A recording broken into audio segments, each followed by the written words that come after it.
Selamat pagi anak-anak semua. Hari ini Bu Elvira mau menjelaskan dan menegaskan lebih tepatnya materi mengenai komisioner, laba dipisah dan tidak dipisah yang sudah dijelaskan oleh kelompok 1 dan 2 beserta yang sudah kalian kerjakan latihan soalnya.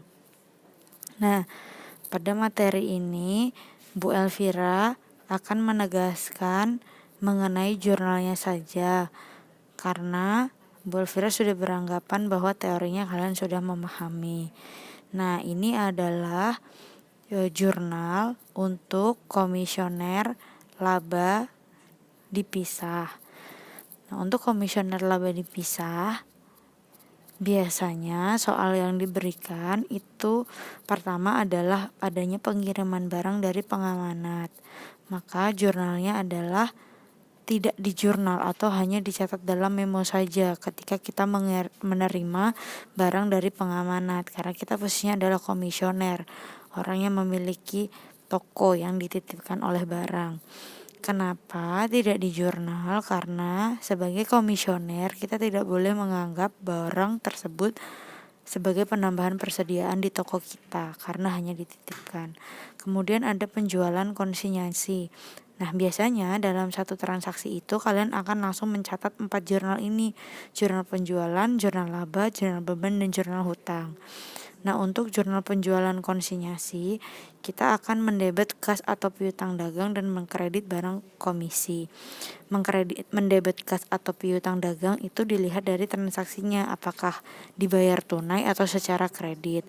Nominalnya adalah sebesar barang yang laku dijual dikalikan berapa jumlah barang yang laku dijual dikalikan dengan harga jualnya. Kemudian untuk laba konsinyasi ini atau laba untuk kita akan menjurnalnya dengan mendebet barang komisi, mengkredit pendapatan komisi. Ini adalah sebesar berapa komisi yang sudah disepakati yang ada di soal. Biasanya besaran komisi ini sudah disepakati berapa persen. Kemudian untuk beban-beban, ini kita mencatat beban-beban yang komisioner keluarkan kepada pelanggan, bukan beban dari pengamanat ke komisioner.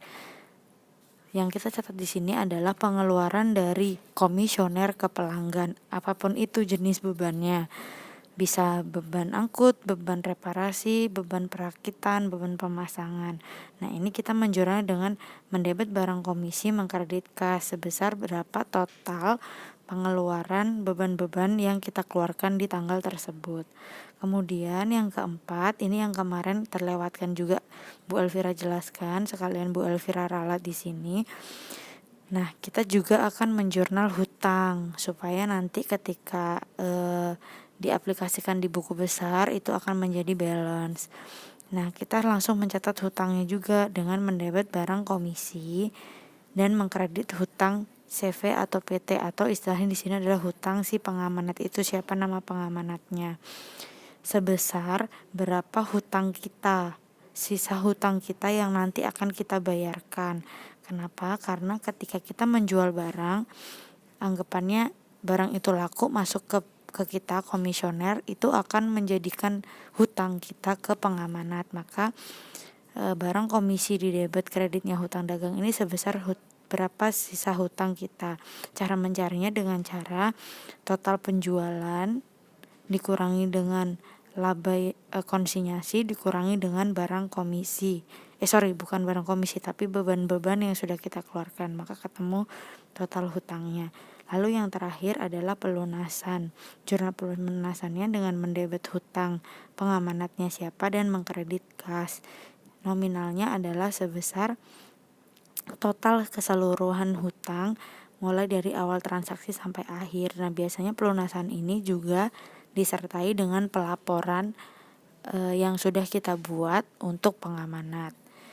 Sedangkan untuk yang komisioner laba terpisah, nah, untuk jurnal komisioner laba terpisah itu untuk pengiriman barang dari pengamanat ke komisioner masih sama, itu tidak di jurnal.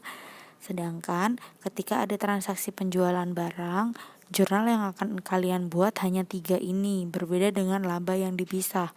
Kalau laba dipisah tadi 4 jurnal yang kalian buat sekaligus. Kalau yang laba tidak dipisah ini hanya 3. Karena ini langsung mencatat total hutangnya nanti. Nah, kembali lagi ketika kita menerima barang dari pengamanat itu tidak kita jurnal, hanya dicatat dalam memo saja. Nah, ketika kita menjual barang, ada barang yang laku, kita mendebet kas, mengkredit penjualan.